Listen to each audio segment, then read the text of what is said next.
Hello. Okay, that was it. That's annoying. And let's edit this. Post the.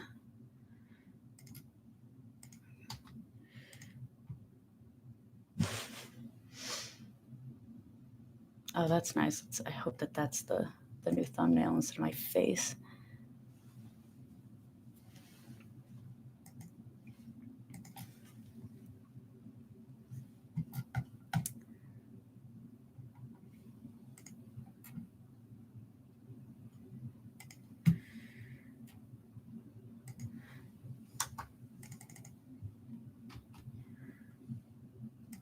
There, post. All right, sorry about that. So for anyone joining, please let me know if you can hear me, and we'll get started soon once we get a few more people in.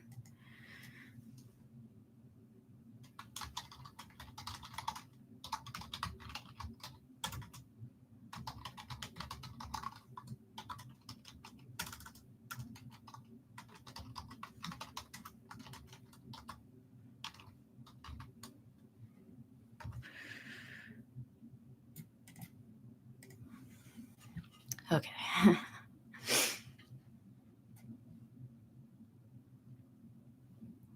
Let me know if you can hear me. Hopefully things are working this time.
All right. Okay. It's 4:30, so we can get started now. Sorry about the technical difficulties we had before, but let's get right into it.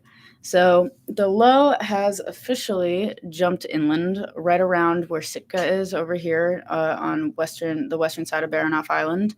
And pardon this video because it starts very early. So as the sun is coming up, you can tell, but you can see the low tracking inland through this very well and very clearly. And that last frame is where we are around now. And so you can see these specific ob sites. These are this is our Point Gardner ob site. This is our Cape Decision ob site.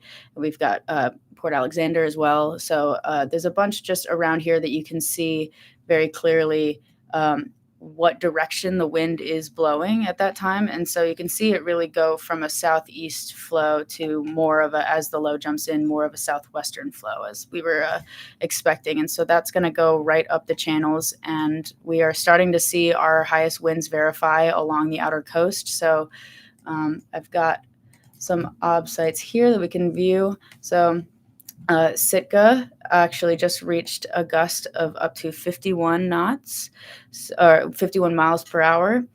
And Port Alexander, which is typically a more sheltered area, has been reaching gusts of over 40 miles an hour, and even 50 right around 2:30 p.m. So a lot of our ob sites are reaching their highest peak wind speeds now, and so they will start to decrease as the afternoon goes on into the evening.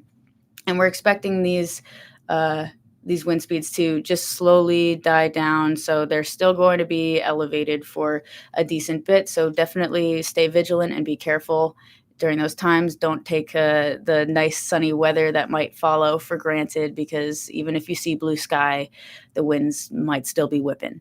So this is just another satellite image of the low, and you can really see the high clouds as they push over. So there's a lot of lower clouds that are right around Sitka, right near the eye, where the eye would be. And so that you can see with our strongest winds are just going to be along these swaths over here. And so that's kind of where they're reaching right now. And let's see what other obs I have. Oh, so this is a graphic of Point Gardner. And so that's one of our ob sites that's a little bit more in the channels. So it's one that we'll look at if we want to see if the winds are really reaching all the way up through the channels. And you can see as time goes on through the day, it's gotten stronger and stronger and stronger until now, around where it's reaching its peak in the past hour or two. And so that will continue to lessen as time goes on. But as you can see, there's a lot of bumps in this. So that would be where the gusts gusted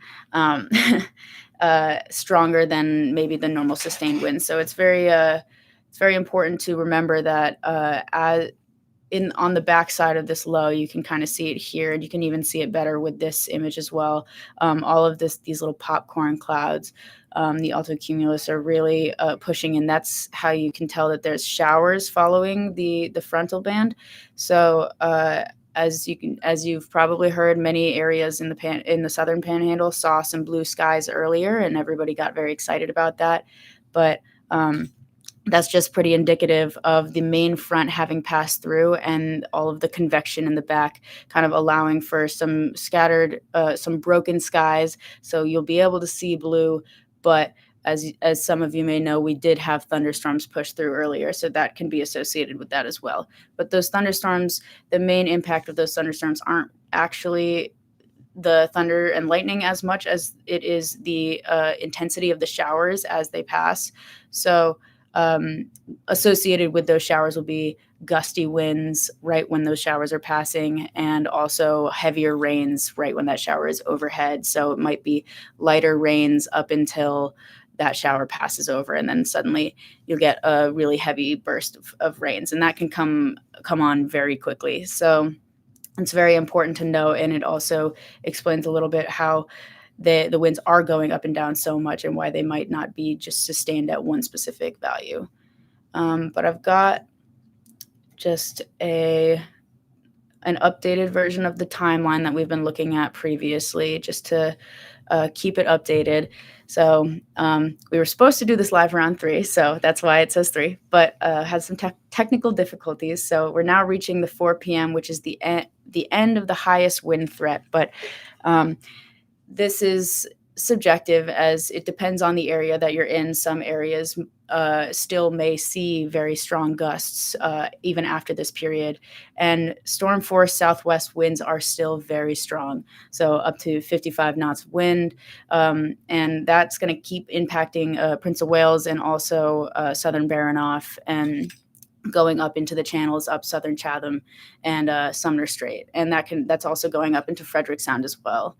And so with that, the winds will start to decrease after they peak around now. Some areas have already peaked. Some areas are peaking very soon, and just the general time frame, they will start to decrease through the evening. So around 7 p.m. is when we wanted to put a time frame on it, just to that's when we're expecting the storm force winds to weaken down to stronger gales or high end gales. But those winds are, I know we've been dealing with a lot stronger of winds today, but those winds are still very impactful. So it's important to remember that that still is a danger to certain areas. So even if they are decreasing a lot, they are still very strong. And in the past few hours, it is now expired, but we did have a special marine warning out for this area just because we had such strong winds, and that was right when the front was moving through. And so even though it's just this area that we had it out for, we wanted to make sure that people know that it's also outside of this area. Winds will still be elevated. It's just the strongest winds will be seen here.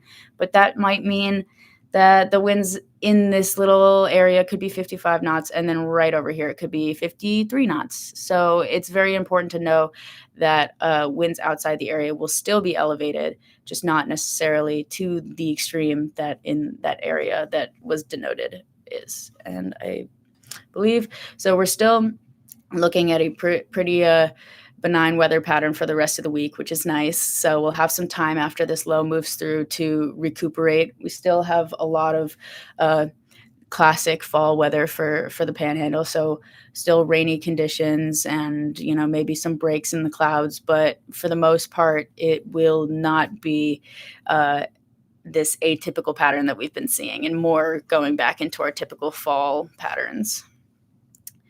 And I just pulled up some other obs just to look at so people can see if they know a specific place that's right near you. You can shout it out and I can try to find some good obs. But here you can see at Cape Decision, which is right in between Prince of Wales Island and Southern Baranoff, like right in the middle there. So they get a lot of direct winds hitting them. They just were seeing wind gusts or wind speeds, sustained wind speeds up to 62 miles per hour, which is pretty strong for that area. So we are hoping to see these start to decrease in the next few hours, but it is very important to note that that decrease will be slow. And same with Metlakatla, they're starting to go down as well. But as showers pass over, those gusts can come back up. So even if the sustained winds look like they're decreasing, it's important to know that up until around this evening, those gusts could still blow very, very strong. And same thing with Craig. They're still seeing some stronger gusts, but the sustained wind speeds have gone down a bit. And it's just important to know that along the outer coast of the Panhandle is seeing their peak around now, within the past hour to around now. So different areas will see winds go up and down as this peak happens. And so Craig, being on the outer coast, is more likely to see stronger wind speeds stay a little bit longer. And I also threw in Heidelberg as well because they're right on the edge. So you can see just that they're having occasional gusts. So not as strong as maybe Craig was looking, but they still have strong sustained wind speeds. So very important to note that these will stay elevated for the rest of the evening. They just won't be as strong as the warnings. And so our hurricane winds are ending now, so we can rest a little bit easier knowing that. But most of the areas of the Panhandle that we had high wind warnings out for did see those very, very high winds reaching up to the hurricane force winds. So also good to note that most of the thunderstorms are gone at this point. They have dissipated, and yet while we still do have showers, they just don't have enough energy to become these thunderstorms. And the last few that we've seen have just been sparking some lightning down by Mystery Fjords over here. But as for the rest of the Panhandle, it's starting to get covered a little bit more with some more dense cloud cover. So those thunderstorms are going to be less likely as the night goes on. And winds will largely be decreasing within the next 4 hours or so. And they'll still stay elevated through the night, but they won't be nearly as strong as what we were seeing. Do you want to add anything before I? No, I just, for folks out there, I just came in from the forecast desk. And it's like Zoe was talking about, where a general decrease of the wind field is expected. We typically see this with these Gulf lows as they come in. This was an interesting storm in the fact that it did show, what forecasters would call as some warm core characteristics with it, which is not too dissimilar from what we would see with a hurricane or tropical storm further south in the tropical Atlantic, Gulf of America, Gulf of Mexico, or back into the Pacific there.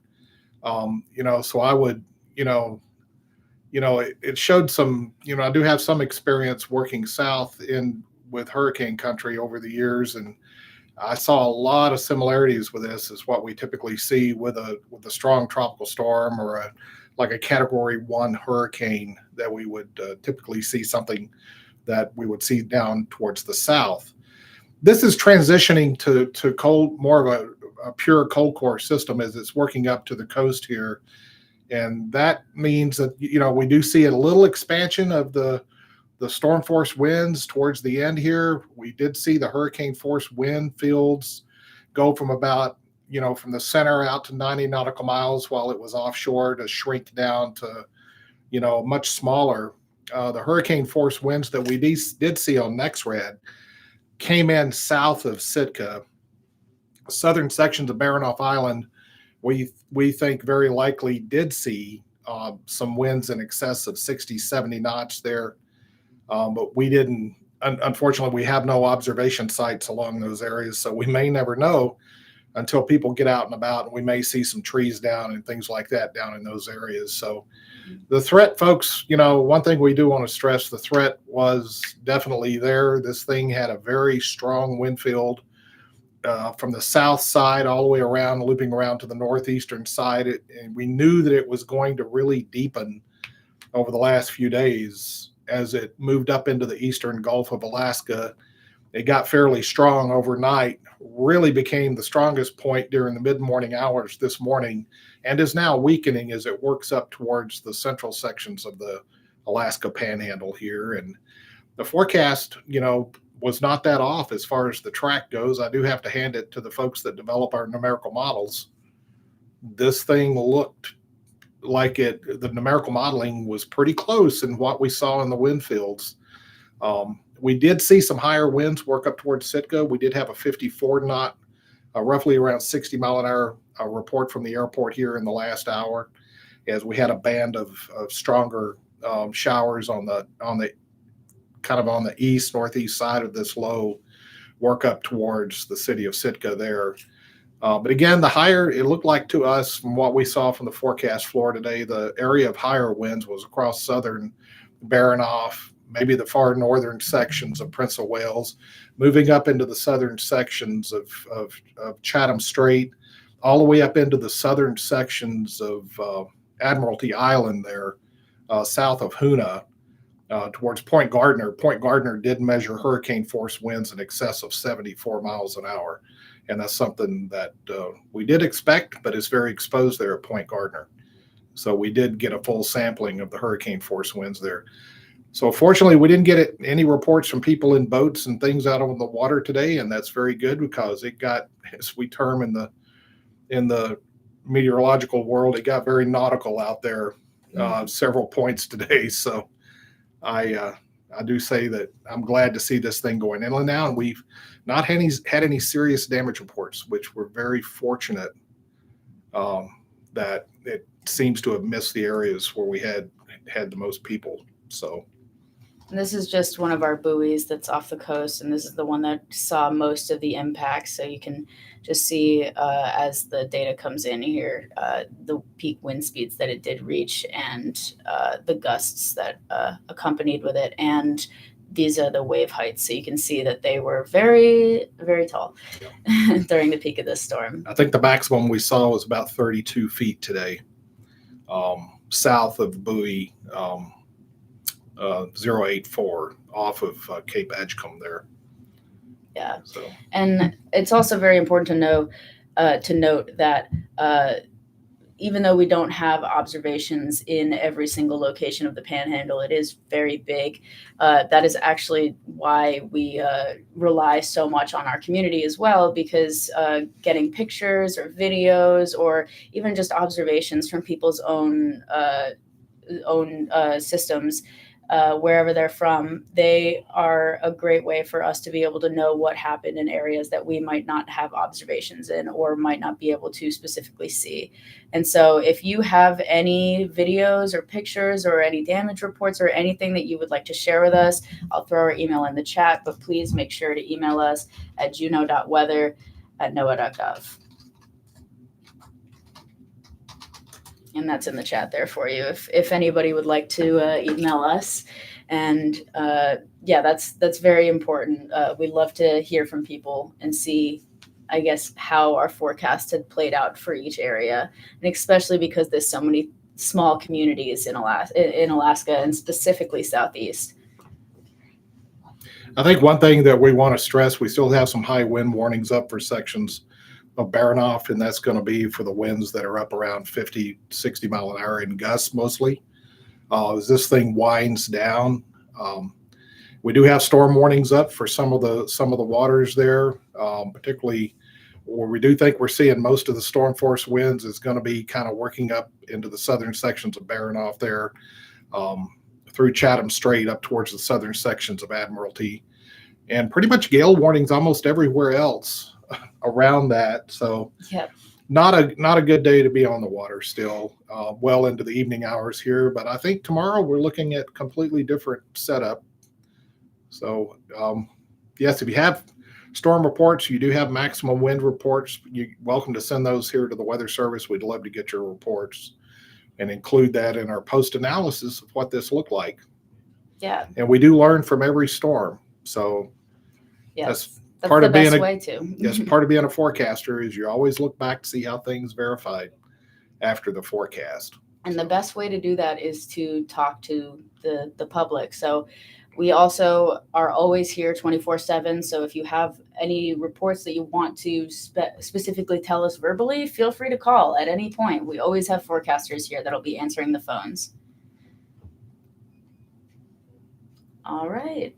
If anybody has any questions, please throw them in the chat. I will stick around for a little bit longer just to answer questions. And even if you want to just see, we do have these observations on our website, but if you want, I can pull them up for you if you don't know how to get there, but I'll show you specifically. If you go on our main page and you scroll down to current weather conditions, then you can go through all the list of observations that we have. But we have a whole list here that you can go through. So if you want to see any specific site that's near you and you want to see maybe what happened throughout the day, then feel free to go to our website or type in the chat and I can show you anything.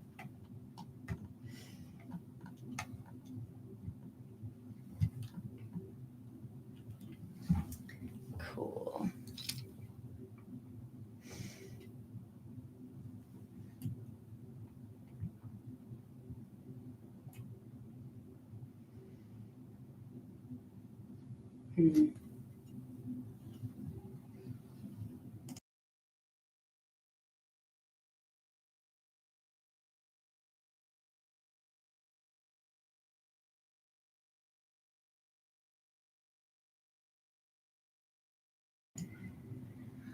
Hmm.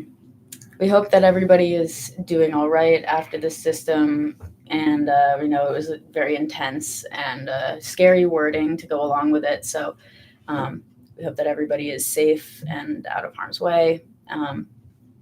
And if there was any damage reports that you know of in your if from where you're from, please feel free to send us those as well, because we would like to know the impacts of what this specific type of weather can do, because this is a very atypical system for us, especially especially right now, because the fall is typically our season that we see the most active weather, fall into winter, and this is even more intense than that, than what we usually see then. So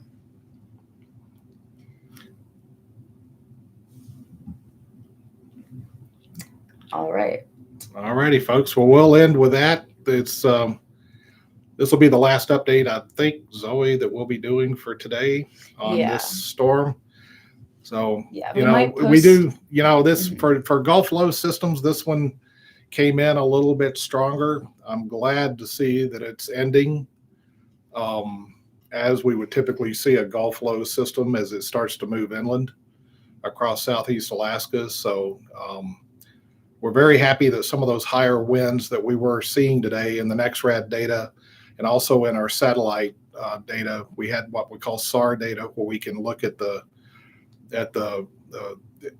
synthetic aperture radar returns off the satellite that we can directly detect winds over the water. We had some fairly high values on that today, looking at this as this low kind of moved in. So, and we have had some high wind reports around both the southern and central sections of the Panhandle today. But you know, fortunately, we have not yet received any significant damage reports other than some minor stuff. So we're very glad here at the Weather Service to see that. So I will say, though, hopefully everybody stayed off the water, and that will help.